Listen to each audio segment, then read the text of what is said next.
નમસ્કાર. આજે તમને બટાકાની ખેતી દેખાડું છું. જે બટાકા વાવ્યા પછીનું ખોદાણ કઈ રીતનું થાય છે અને કયા બટાકા છે એ આપણે જોઈશું. જે હાલમાં બટાકા છે એ પુખરાજ છે કે જે અર્લી એટલે કે વહેલી પાકતી જાત છે. અહીંયા તમે જોઈ શકો છો આ જે બટાકા છે એ કુફરી પુખરાજ કહેવાય.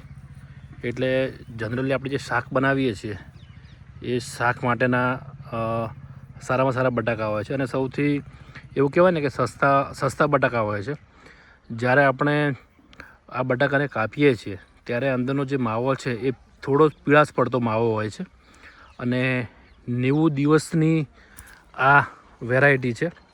એટલે કે વાવ્યા પછી 90 દિવસમાં આ જે જાત છે એ તૈયાર થતી હોય છે.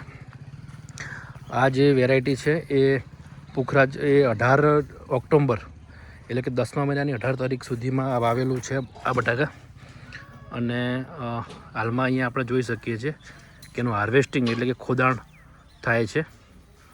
આ બટાકા જે છે એ લાંબો સમય સુધી કોલ્ડ સ્ટોરેજની અંદર સાચવી શકીએ છીએ. અહીંયા આપણે જોઈ શકીએ છીએ કે હાલમાં એનું પેકિંગ થઈ રહ્યું છે.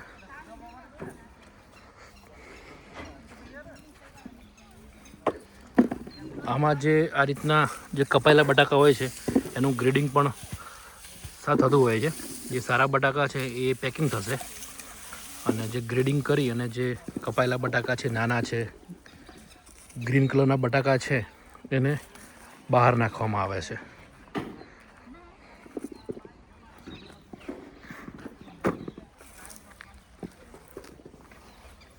અહીંયા જે નાના બટાકા છે એને સાઈડમાં કરવામાં આવે છે અને જે મોટા બટાકા છે એને પેકિંગ કરવામાં આવે છે.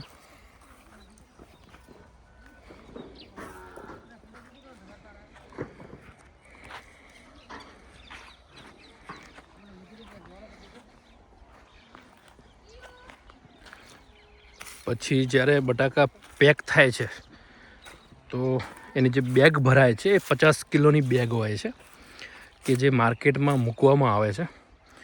આ બટાકા જે છે એ હાલમાં કચિયારા તરીકે અમે ઓળખીએ છીએ કે જે લોકલ માર્કેટમાં અમે મૂકીએ છીએ.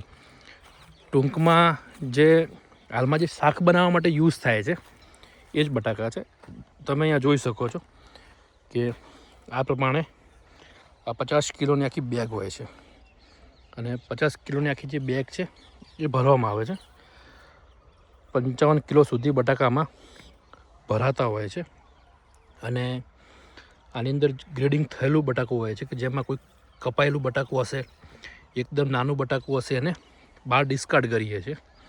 અને આ પ્રમાણે જે છે એ બટાકા અમે ભરી અને માર્કેટમાં મૂકતા હોઈએ છીએ.